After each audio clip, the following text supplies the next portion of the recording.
Hello, everyone. Welcome to Soulprism Podcast, where we share bite-sized nuggets of wisdom for your body, mind, and soul to serve you, the emerging soulpreneur. My name is Tammy Mack. I'm really excited today. We have Alexandra Denali, who is a profitable and genius coach for spiritual entrepreneurs. She specializes in making energetically fine-tuned entrepreneurs with a deep spiritual purpose more profitable while staying in ethical integrity. Since 2021, she has been guiding force for her clients, helping them not only grow their businesses, but also align their work with their inner call and values. Her journey in coaching is woven in a profound understanding of human design, coupled with expansive experience in the Silicon Valley tech and startup industry. Co-founding her own seven-figure startup in 2010 led her to develop a coaching business that not only achieves multi-six-figure years, but also embodies spiritual alignment and ethical success. With over 14 years as an online entrepreneur, Alex offers a unique blend of coaching that integrates human design, astrology, and behavior psychology. She tailors her guidance specifically to the needs of each of her clients. Her innovative approach is more than a path to financial success. It's a journey towards embracing one's true self, activating untapped potential, and building a life of authenticity, fulfillment, and financial freedom. Certified in quantum human design and a supporter of frequency technology, Alex's coaching transcends the conventional. She provides her clients with a customized, purpose-driven roadmap that supports their kind-hearted, given nature and allows them to get compensated well for their unique talents. The roadmap accelerates business growth and ensures that their gifts are fully owned and effectively marketed while maintaining spiritual integrity and deep personal fulfillment. Welcome, Alex. Thank you, Tammy. I know that was quite a mouthful, wasn't it?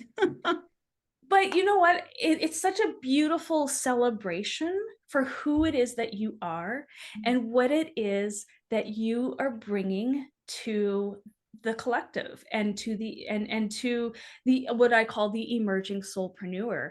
And so it's absolutely beautiful. And you and I are aligned in so many ways because I truly, coming from service for the last 20 years, really am focusing on how do we stay sustainable and attainable while serving in alignment with our soul purpose.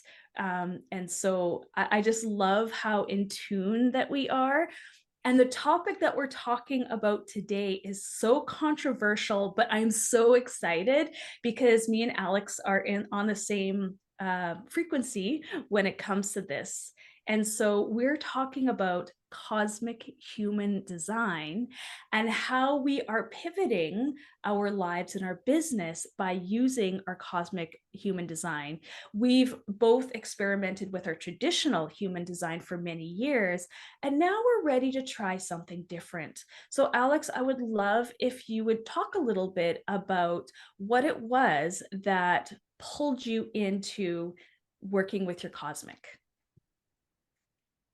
Thank you, Tammy. It's truly an exciting time. And what pulled me in? Where did I first hear about it? I cannot even remember.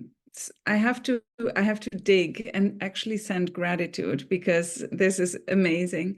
At one point, I just heard that there was another chart available that actually represented where the stars were when I was born.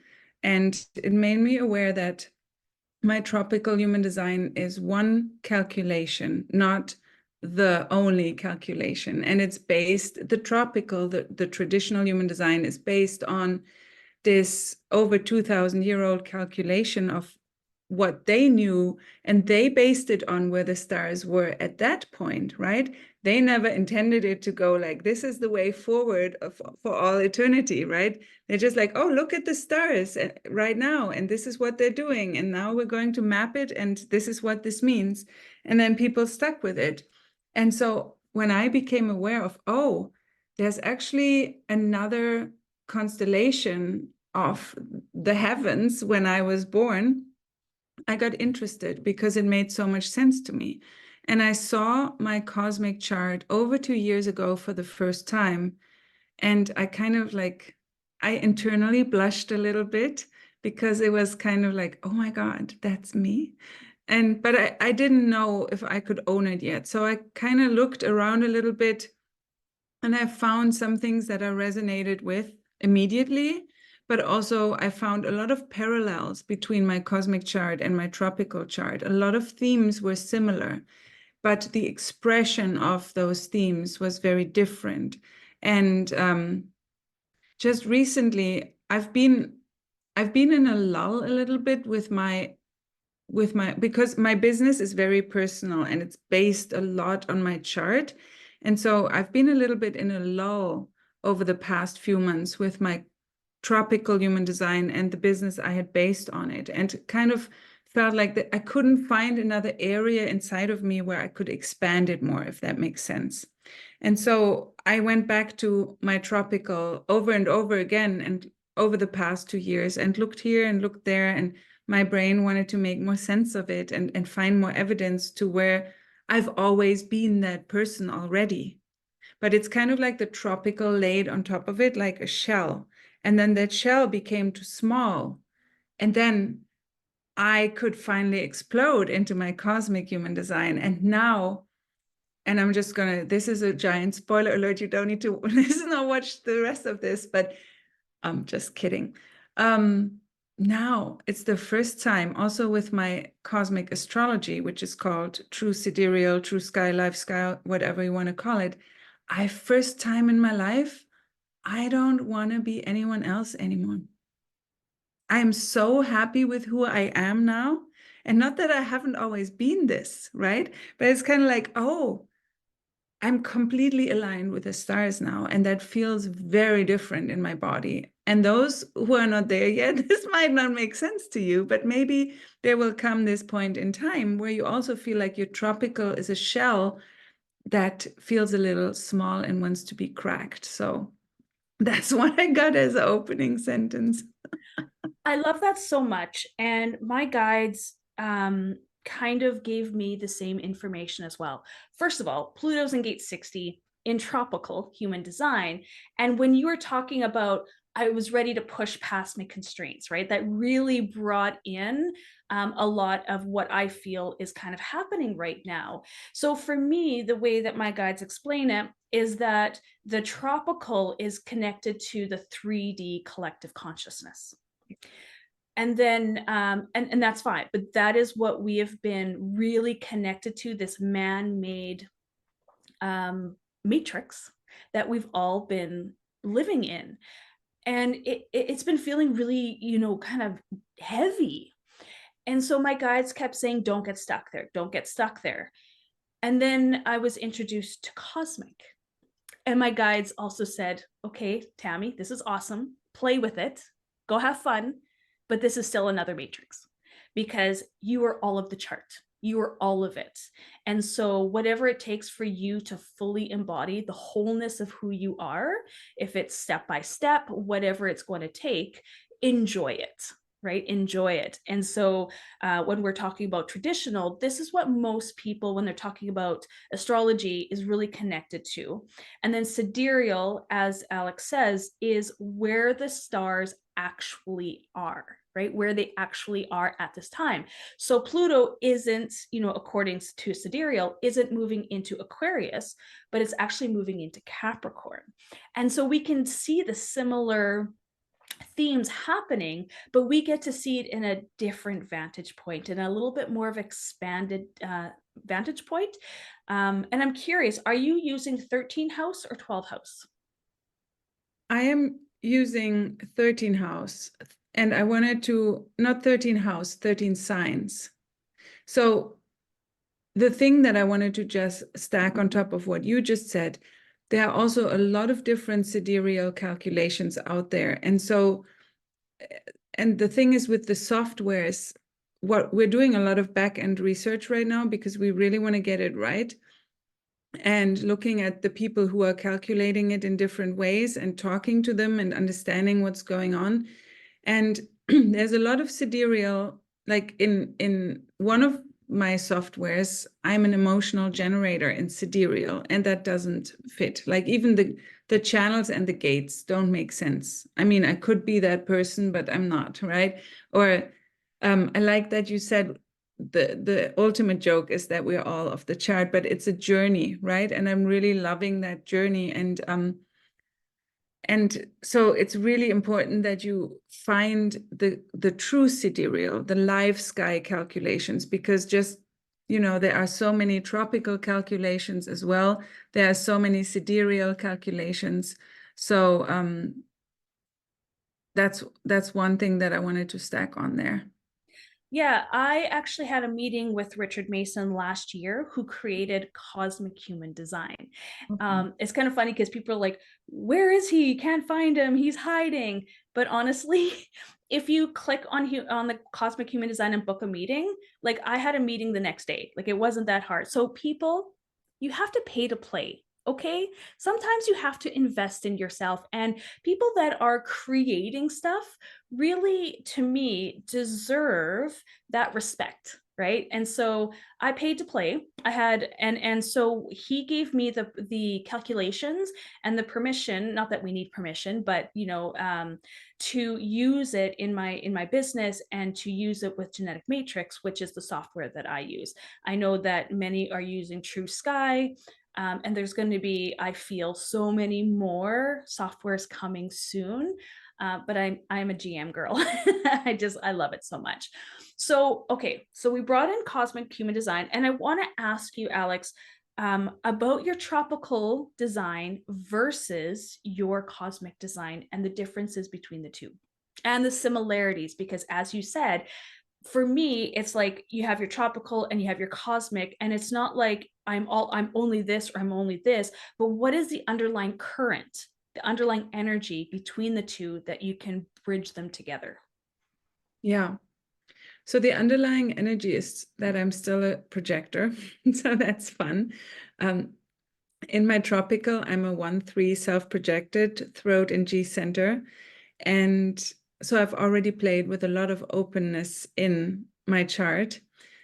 But there were some things that I tried to explain with my tropical chart that just I had to bend into place a little more to make fit, if that makes sense.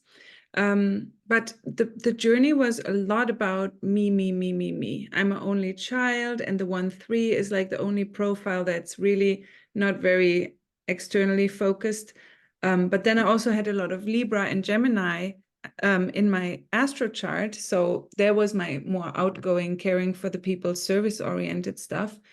But now in my cosmic, I'm a 4-6 head and ajna mental projector, and my body is all open, and it's all, and just even like the last few years, I've been diving more, the percentage of my operation has gone away a lot more from it's all about me to like, let's do it about them. Even like my morning workouts, I do it because I want to serve, right? I want to be in a great shape to serve. I want to be my best self for my kids, And yes, I still care about me and I want to live a lovely life, but it's more about how can I give? How can I give? How can I give? Right? So the 4-6 is so beautiful about that. And I've always felt that role model energy so deeply inside of me. And it's now also, I'm coming to the point, I'm turning 47 this year. So I'm coming more to the off the roof phase.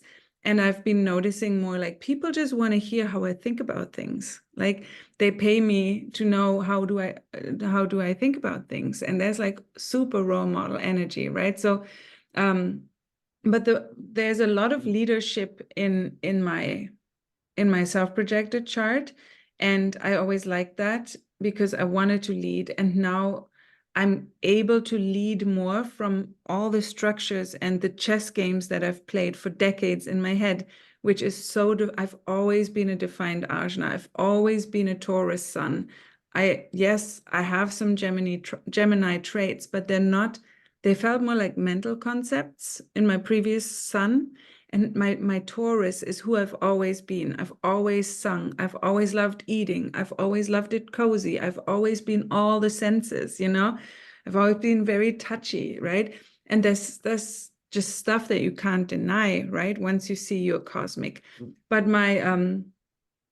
especially my incarnation crosses are very working together. So in my 1-3 tropical, it's the cross of consciousness, right angle cross of consciousness 2. And in my new one, it's the 4 ways, and it's all about who, where, and what is God, you know? And so it's just really fun because consciousness basically is God. So just a shortcut.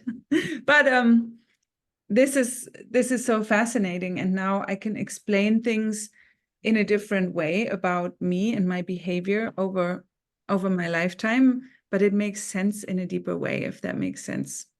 So much sense in one sentence. It really does make a lot of sense. And you know, like I'm looking at, you know, feeling the numbers, and you're like, you are 1-3 and now you're 6-4, right? So, and you're coming off the roof. And so what a beautiful time for you to really have enveloped in that third line, as I call the wild woman. And now you have, you know, you're coming off the roof and you're becoming the goddess, right? I call the 6th line the goddess. And so, yes, right?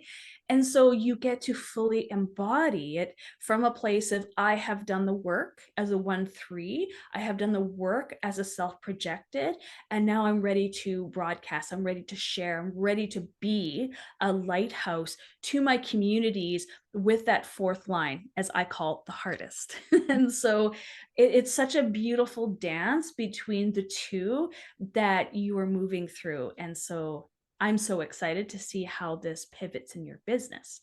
Now, I didn't tell Alex what my chart was. Are you ready for this? Ready.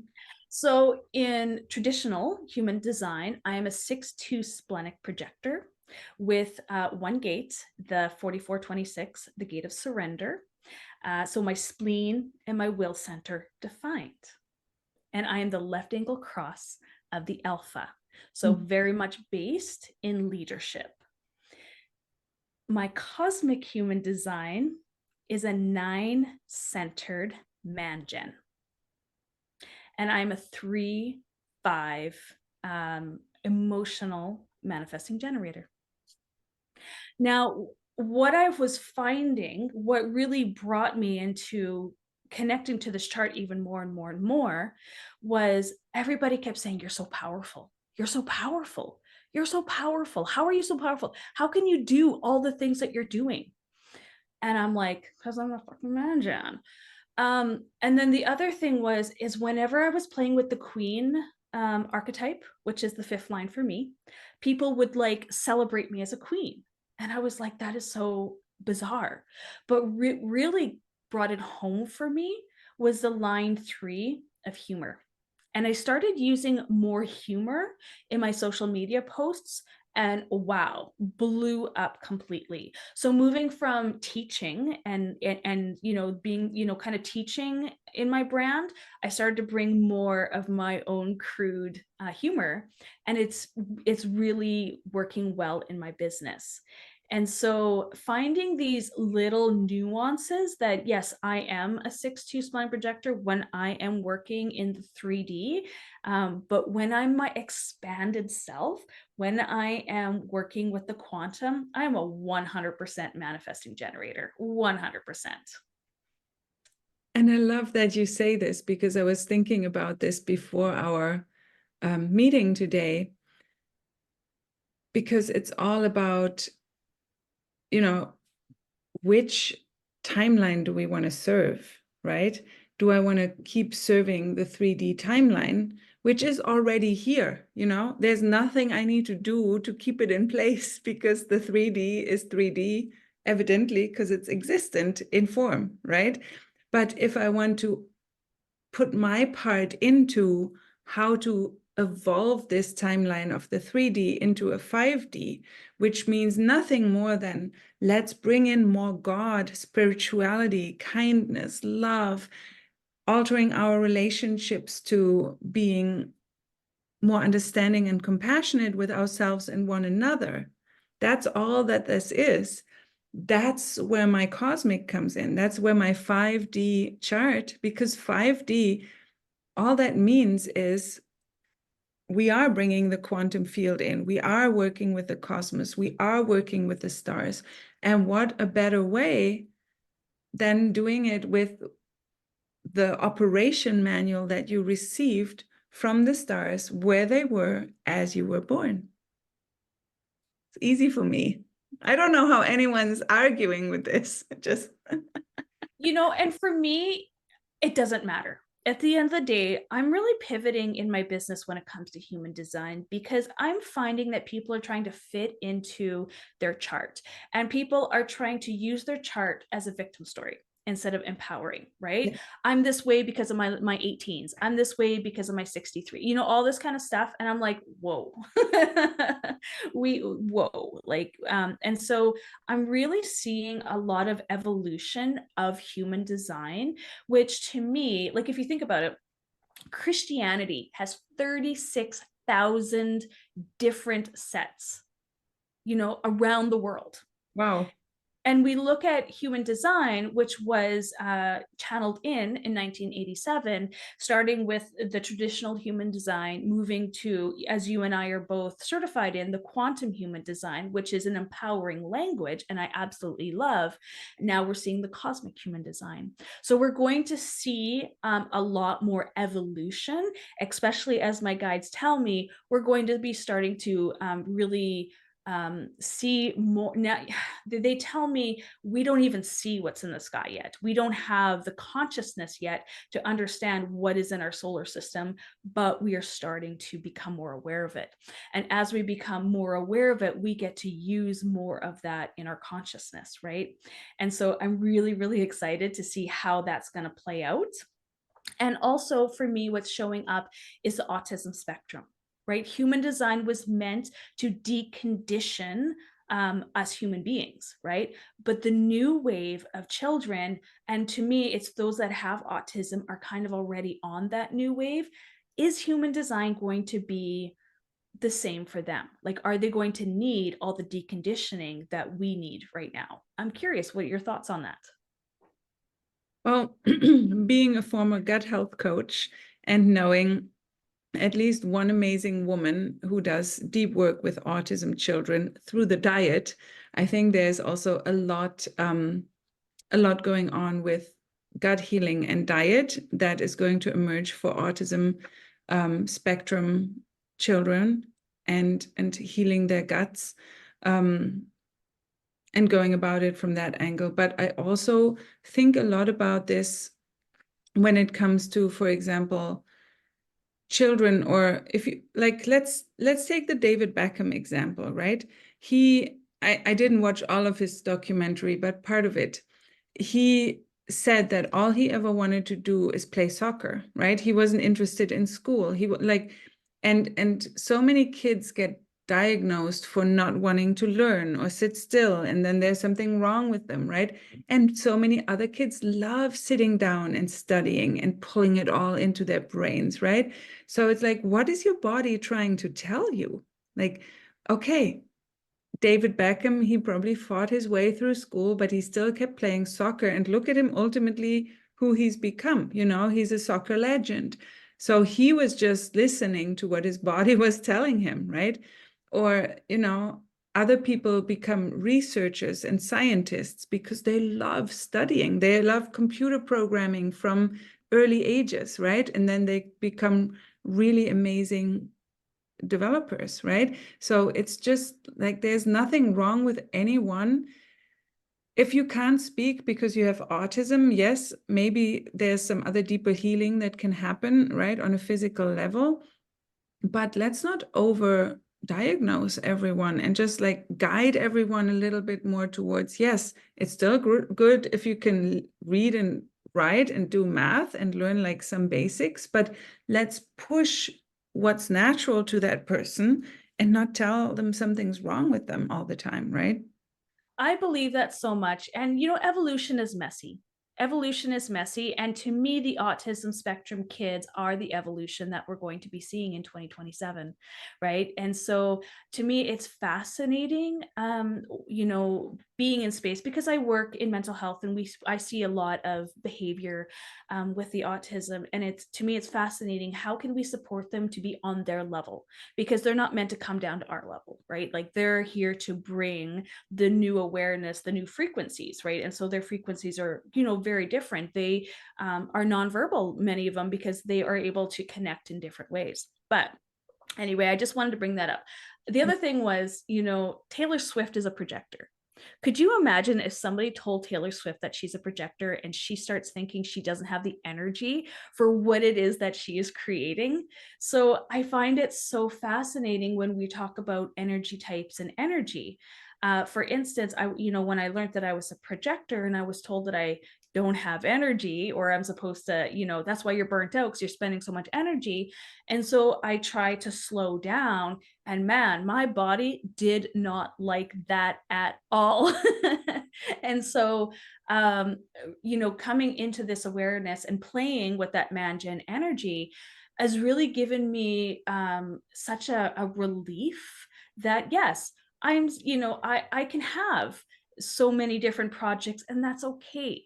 Where before I really judged myself for that, or I have so much energy, I need to run, I need to be active, and trying to quiet that down, because I understood, not that I'm, there's so many different teachings when it comes to human design, and unfortunately some people take it too literal, right?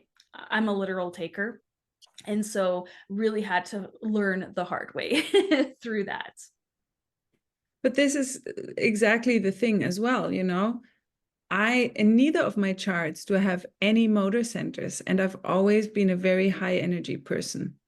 And I've also always been a person who listens to my body. So I think that's the difference, right? And then you see a lot of projectors coming along saying, oh, I got burnout because I did it like a generator. No, you didn't do it like a generator, because if you did, you would have listened to your sacral too.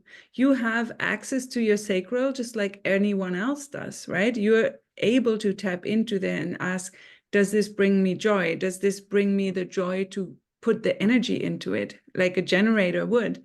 And you are burned out because you didn't listen to anything in your body, right? Because we have a sacral, it's undefined. We can arguably, and I stand for this, but I think we can funnel sometimes even more energy through there than your generators can if we're using it really wisely, and in a way that actually nurtures us and not burns out our nervous system. So I don't subscribe to this whole projectors don't have energy. Do I get sometimes over buzzy because I'm running a lot of energy in all my systems? Yes. And then I need to listen and like, nervous system, what are we going to do? A walk, a 10-minute shavasana on the bed, or even doing the dishes? Like, it's that kind of stuff. It's not I don't have energy for it. It's sometimes it's like, calm it down. There's a lot of energy here, right? So that's just something that I've learned over the years, and that every projector that I tell them that, they find incredibly empowering. I say the exact same thing. I practice Qigong. And so really working with, the life force energy, and we're condensing it into our sacral center. And once again, you are correct. I was very much in my head for the last 3 years, really up in my head.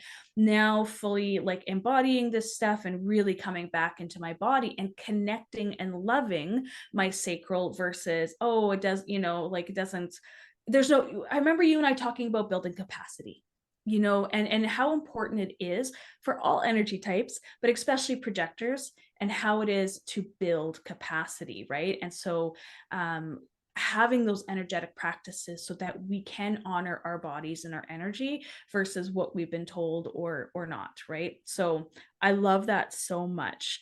We're going to have to close this. I could talk to you all day, but I just will have one more question.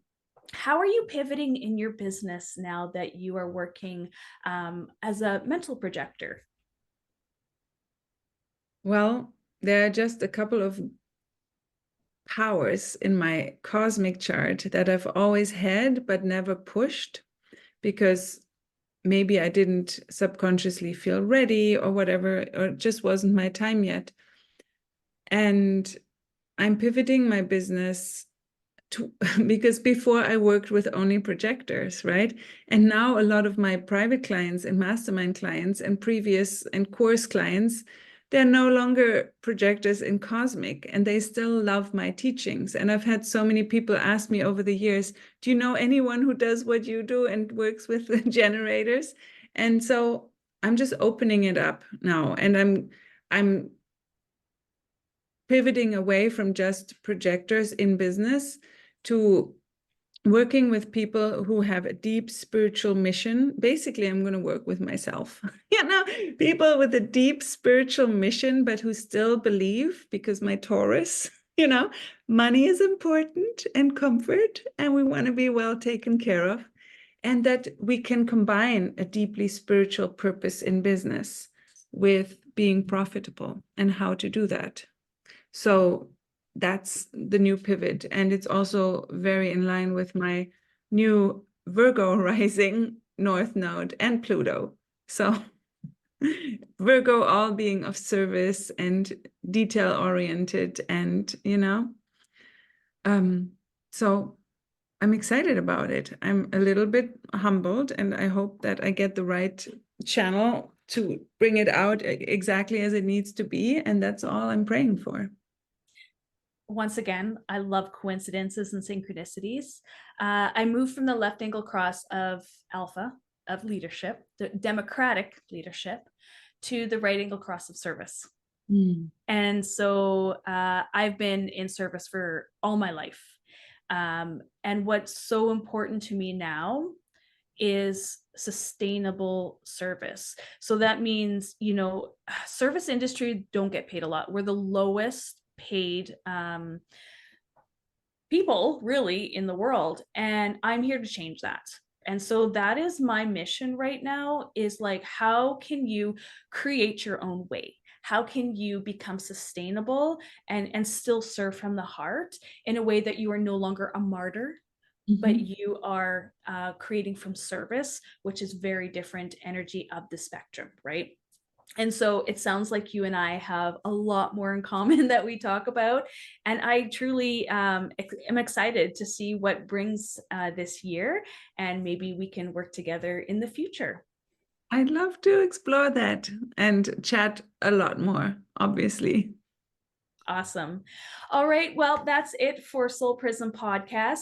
I'm going to share a link so that you can connect with Alex, whether it is through joining her email list or checking out the offers that she is now sharing with everybody.